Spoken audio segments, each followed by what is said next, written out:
Hello, everybody. I'm Jackie Bushell, and recently I asked Spirit and the mythic realms for a medicine story, for a teaching around fear and anxiety, not only for me personally, but for the greater collective.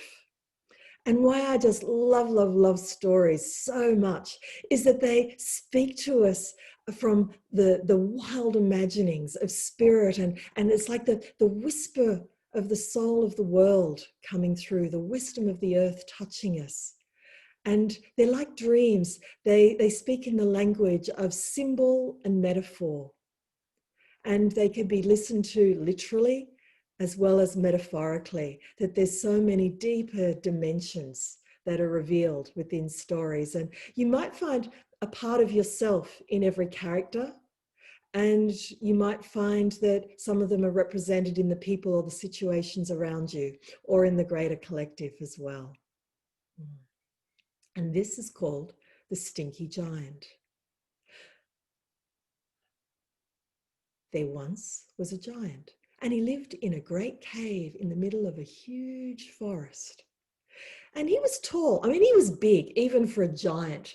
I mean, to a squirrel, he must have appeared absolutely enormous. And he wasn't the most attractive of beings either. He had this sort of squashed potato kind of nose and this mouth that crinkled down because he just wasn't used to smiling very much. I mean, the shortest thing about him was his temper, really. And he had this wild bird's nest kind of hair, and his personal hygiene habits really weren't so good. Basically, he was stinky and he was messy. And one day, a misadventure found the giant.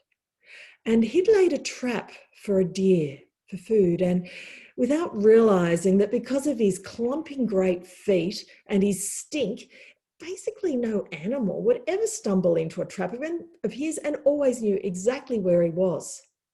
But he'd forgotten the precise location, and he inadvertently stumbled into the trap, and the great jaws of it just clamped with a crash around his leg and just about breaking his bone.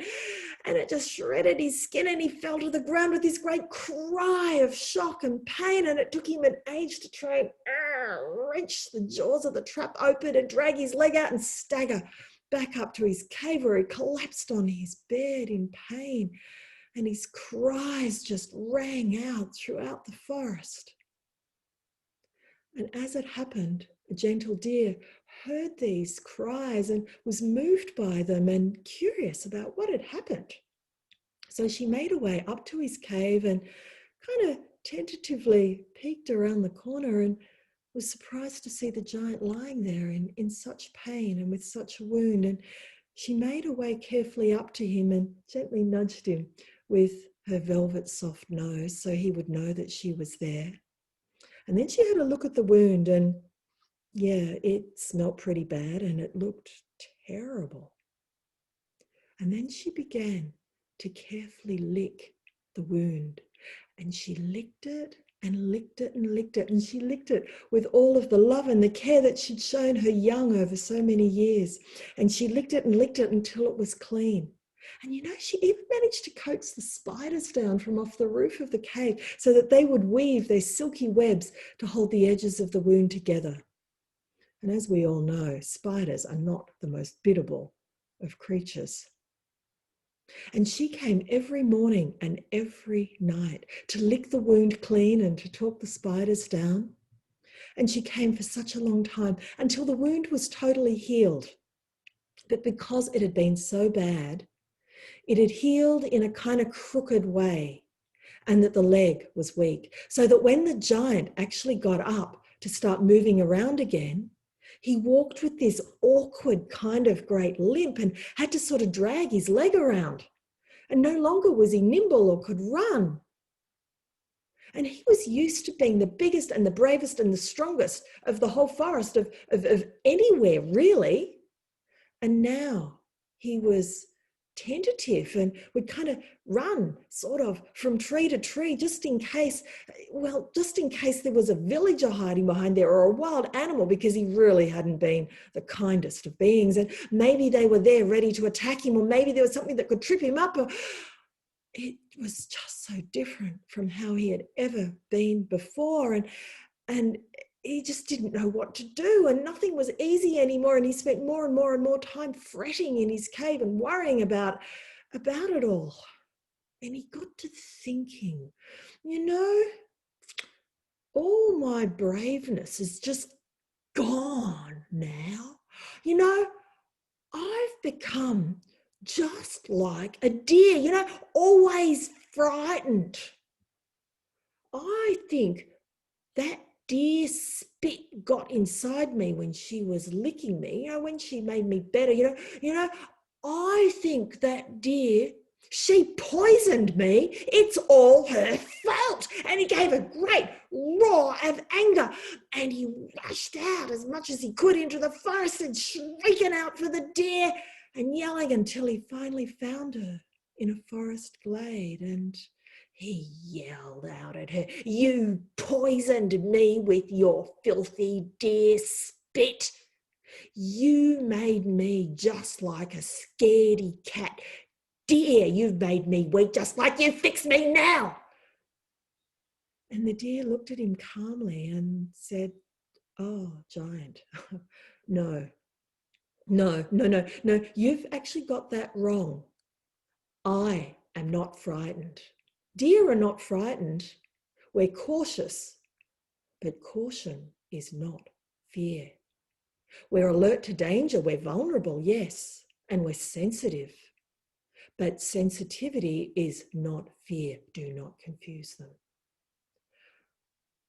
And the giant mulled this over, and he thought about the deer medicine in him now, and then he thought of something else. But I can't hunt animals now. I can't eat, and I'm hungry. What are you going to do about that?